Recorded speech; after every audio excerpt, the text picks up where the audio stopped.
Tradicionalno svež. Agra, mednarodni kmetijsko-živilski sejem. V Gornji Radgoni od 24. do 29. avgusta.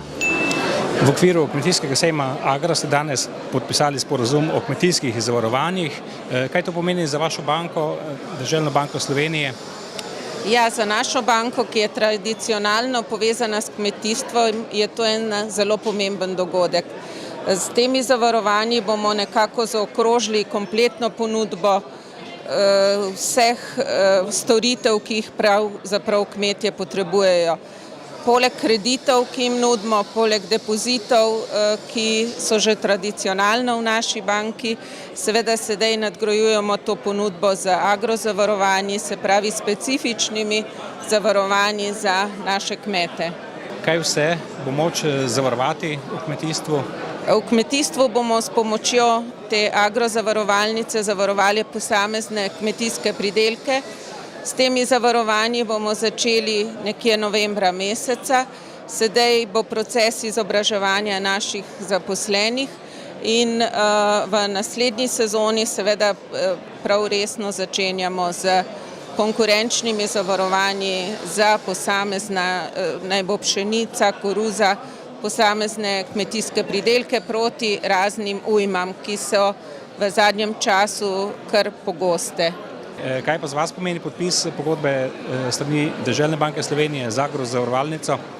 Glede, za nas pomeni to eno, bi rekel, zelo pomembna zadeva, ker skupaj z Deželno banko imamo našo ciljno skupino, če lahko tako rečem, to so kmetovalci, katerim pač želimo približati in seveda ponuditi naše zavarovalne produkte in pa seveda z sodelovanju z Deželno banko Slovenije, ki že ima tudi dolgoletne korenine na tem področju, bi rekel, še tudi omogočiti, bi rekel, boljšo prepoznavnost naše hiše in pa tudi ljudem predstaviti naša zavarovanja in pa naš kompleten servis na področju kmetijskih zavarovanj.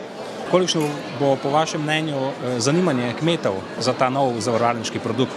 Glejte, zanimanje kmetov, če lahko rečem tako, ker smo začeli že v letošnjem letu prodajati, je kar veliko, seveda v zadnjem obdobju po teh katastrofalnih škodah 2008 in 2009 je malo seveda upadlo zanimanje za zavarovanje, zato ker pač strani države smo dobili uredbo, ki predpisuje minimalno odbitno franšizo. In pa seveda tudi vremenski pogoji so bili takšni, da kmetje niso imeli nekih velikih škod in nekako še vedno se ne odločajo zavarovati svojega pridelka in pa sigurnost kmetije. Torej so obeti spodbudni za naprej?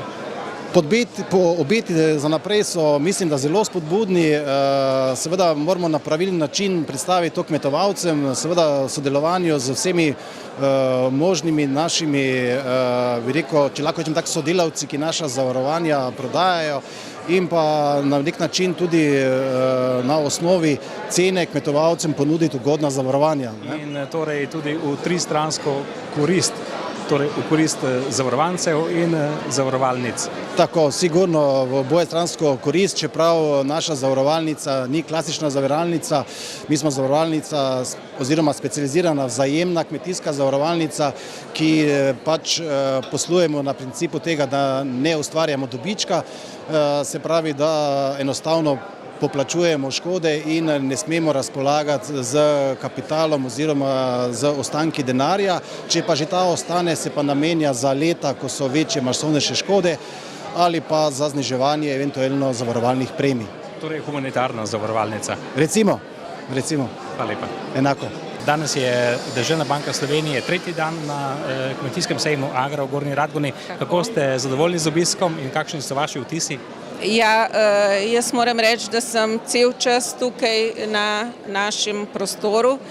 Imamo številne obiskovalce, smo zelo zadovoljni z samim obiskom, tudi z odzivom naših komitentov, ki nam zaupajo in ki jih imamo vsak dan več. Kljub tem krizi je naša banka trenutno kar oblegana, da tako rečem, komitenti nam zaupajo in nekako pridejo k nam in zelo smo zadovoljni, da imamo precej mladih in tudi novih komitentov izven tega agroživilskega segmenta. To pa so tudi spodbudni obeti za naprej. Vsekakor, ja. Hvala lepa.